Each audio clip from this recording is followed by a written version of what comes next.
en pharmacie clinique et pharmacogénétique. Please join me to welcome la vedette de la pharmacie clinique, cher docteur Iman Amrani.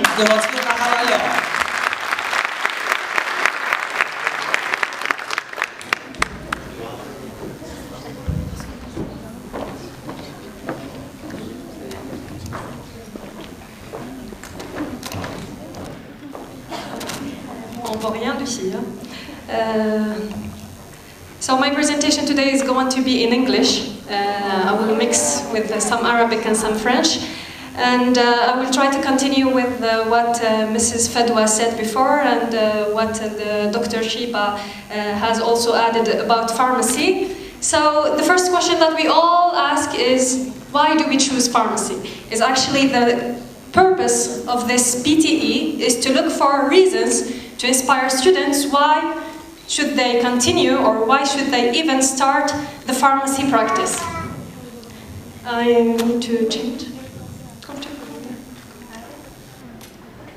So the first step when before we do pharmacy is having our baccalaureate. On a toujours les étudiants qui ont eu leur bac avec une mention bien, et donc la première chose, on doit faire une spécialité qui est, c'est-à-dire classée parmi les meilleures spécialités.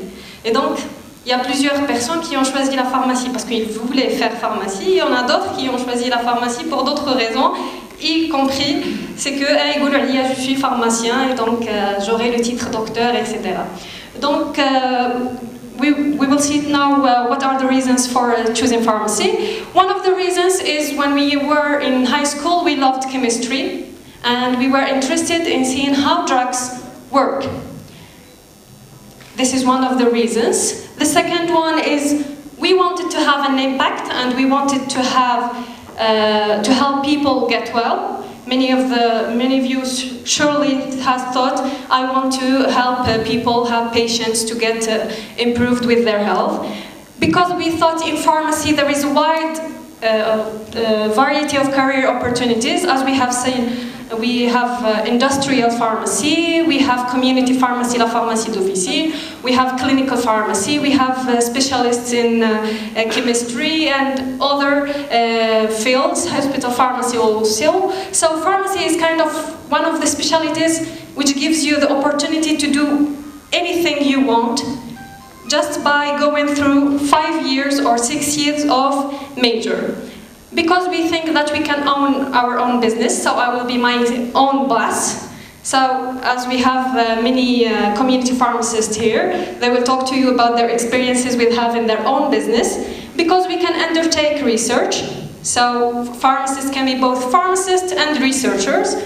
And because we want also to travel and work overseas, because we also know that pharmacy can open the doors to other countries and we can, by this specialty, have other opportunities. Because we like, as I said, the title pharmacist or doctor, I guess many of us opted for this. Also because we want to learn a lot of money, as Dr. Shiba has said before, we always think that pharmacy is going to make us rich. So can you go back, please? So as you have seen, we have many reasons. Some of you have chosen pharmacy for only one of those reasons. Many of you have many of them. So I will try through this presentation, which is a short movie. Ça va être un film qui résume un petit peu mon parcours. Et je vais essayer, durant cette présentation, de vous dire que parfois on peut réaliser tout ça, on peut faire la recherche, on peut gagner de l'argent, on peut travailler et voyager à l'extérieur, etc. Et donc la pharmacie vous permet vraiment d'avoir tout ça. So, the first step for me, I was once you. J'étais l'un de vous avant, j'étais étudiante au département de pharmacie de Batna, comme vous voyez. Vous connaissez tous la salle 3 normalement. Donc à l'époque on n'avait pas les amphis, donc vous êtes chanceux, on n'avait que la petite salle 3. Et donc on a passé la majorité de notre temps à faire les cours ici. Vous pouvez revenir ? Et donc, la pharmacie, au fait, quand on a commencé, il y avait les premiers modules, comme vous savez, c'était des modules fondamentaux et on ne savait pas si on était vraiment sur la bonne voie. Vous voyez, c'était beaucoup de la chimie, de la biologie, etc. On disait toujours quand est-ce qu'on va commencer à étudier la pharmacie. Et petit à petit, il y en a même ceux qui ont été désespérés, oh, j'ai choisi la mauvaise spécialité, etc. Et petit à petit, on a commencé à introduire les modules de spécialité, à savoir pharmacologie, pharmacognosie, pharmacie galinique, etc. Et puis, on a eu vraiment l'idée de faire des préparations. Et je me rappelle très bien de mon premier TP de galinique quand on a fait les suppos et je me disais, on arrive vraiment à fabriquer ça. C'est un truc qu'on utilise chez nous, donc ça fait plaisir. After that, we went to the hospital. Donc à l'hôpital, on a fait des stages, on a eu un contact avec les médecins, etc., dans les laboratoires. Et donc c'était bien, on a commencé petit à petit à aimer la pharmacie. Mais pour être claire et être franche, jusque-là, je n'étais pas vraiment une grande fan de la pharmacie. Je me disais toujours, oh, j'ai fait le mauvais choix. Parce que c'était pas vraiment, il n'y avait pas vraiment quelque chose qui m'attire et qui me dit, ah tiens, c'est quelque chose que tu aimes vraiment.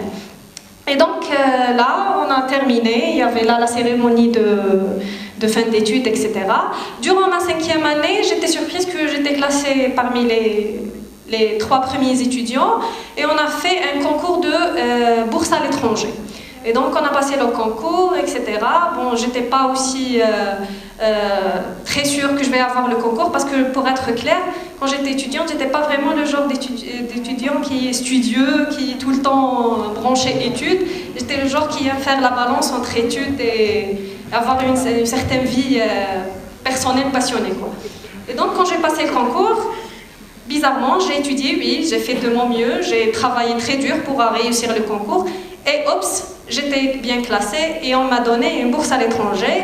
On a donné quelques choix, la Tunisie, la Chine et la Jordanie. Je me rappelle bien, il y avait la Turquie puis ils l'ont annulé. Et ils ont dit quel est le pays pour lequel tu vas opter. Moi j'ai pensé la Chine, oui c'est super, mais le chinois, pas question.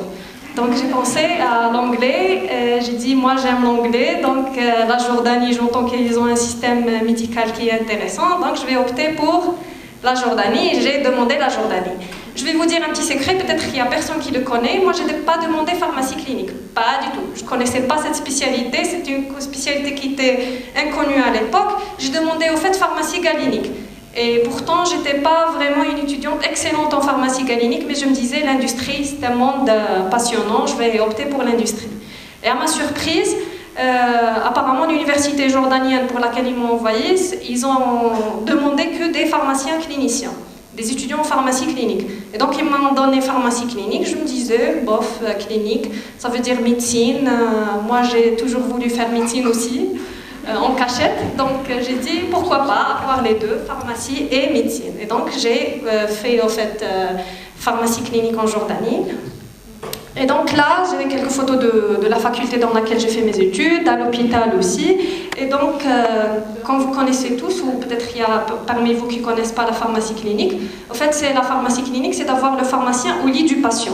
Et donc là, c'était une idée vraiment passionnante et c'était un monde vraiment qui m'a fait changer toutes les idées que j'avais sur la pharmacie. Parce que comme je vous avais dit auparavant, j'aimais pas vraiment la pharmacie, mais en faisant la pharmacie clinique, je me suis dit, ah, on a quand même un impact. Et si vous vous rappelez, quand j'ai cité les raisons pour lesquelles on fait pharmacie, on a dit, we want to have an impact and help people get well. Alors, quand j'ai fait pharmacie clinique, j'ai fait ce genre de truc et je ne pensais pas être capable. Avec notre formation à l'époque, qui n'était pas vraiment bien parce qu'on était la 3e promo de pharmacie à Batna, donc on n'avait pas beaucoup de pharmaciens, etc. Donc la formation n'était pas vraiment aussi riche. Mais vous connaissez les Algériens, là où ils vont, ils bossent très dur, ils réussissent. Ça, vous le mettez dans votre tête. Vous ne connaissez pas l'anglais, vous passez dans une université dans laquelle il enseigne en anglais, vous pouvez réussir. Il y avait une amie avec moi qui était franchement à côté de la plaque en anglais. Et après, elle a réussi, elle était bien classée parmi les étudiants jordaniens qui ont fait tout leur cursus en anglais. Donc c'est avec la persévérance, avec la volonté, on peut toujours réussir. Les Algériens, franchement, avec expérience, là où ils vont, ils réussissent parce que ils doivent l'avoir. D'accord ? Donc, on a fait la pharmacie clinique avec les stages, avec les médecins, etc.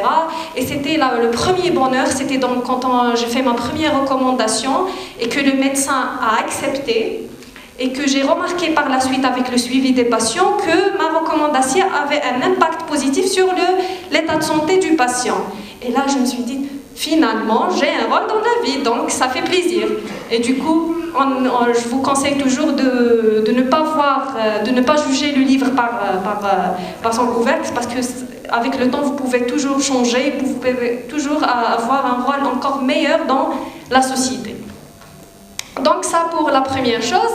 Après, les années d'études ont passé, on est arrivé en 3e année de mon cursus de pharmacie clinique, et là, il fallait faire une thèse. Et donc dans la thèse, c'est-à-dire qui dit thèse, dit recherche. Et donc là, on avait un thème de recherche qui c'était sur le cancer du sein. Et donc j'avais dans ma thèse 2 volets, un volet qui est clinique et un volet qui est génétique. Et donc je travaillais dans un laboratoire de biologie moléculaire et j'avais une partie dans laquelle j'entre en contact avec les patientes atteintes de cancer du sein. Donc j'ai fait toutes ces étapes, etc. Donc j'ai abouti à mes résultats, puis j'ai tout soutenu, j'ai eu mon diplôme et alhamdoulilah, on a publié notre travail. Et donc c'était vraiment un moment de pur bonheur parce que vous voyez que tous vos efforts à la fin aboutissent à quelque chose, et voir votre nom publié et voir les gens par la suite vous contacter de partout. Vous recevez des emails par exemple des États-Unis ou de France ou je sais pas, cher docteur Flen, on a remarqué votre publication, on aimerait vous avoir comme communicant. On aimerait que vous nous envoyiez des articles, etc. Et donc vous voyez que vous étiez la petite fille qui sort de Batna, qui n'avait pas peut-être beaucoup d'ambition à l'époque, et qui sort et qui maintenant peut-être a une petite place, je dirais pas un mot, petite place dans le monde, et c'est vraiment super. Donc la pharmacie vous permet vraiment d'avoir ça. Donc parmi les raisons, on a dit, c'est pour vouloir faire la recherche, et c'est fait. Est-ce que vous pouvez passer pour la prochaine ? Et donc, j'ai fini mes études, bye bye la Jordanie, je suis de retour en Algérie, et comme j'avais un contrat avec le ministère, donc je dois rejoindre mon poste d'enseignant à l'université. Vous choisissez quelle université, bien sûr le choix c'était pour moi, Batna, pour être proche de ma famille. Et donc là, je suis revenue. Quand vous voyez, il y a une photo qui se répète, parce que l'endroit d'où est-ce que je suis sortie,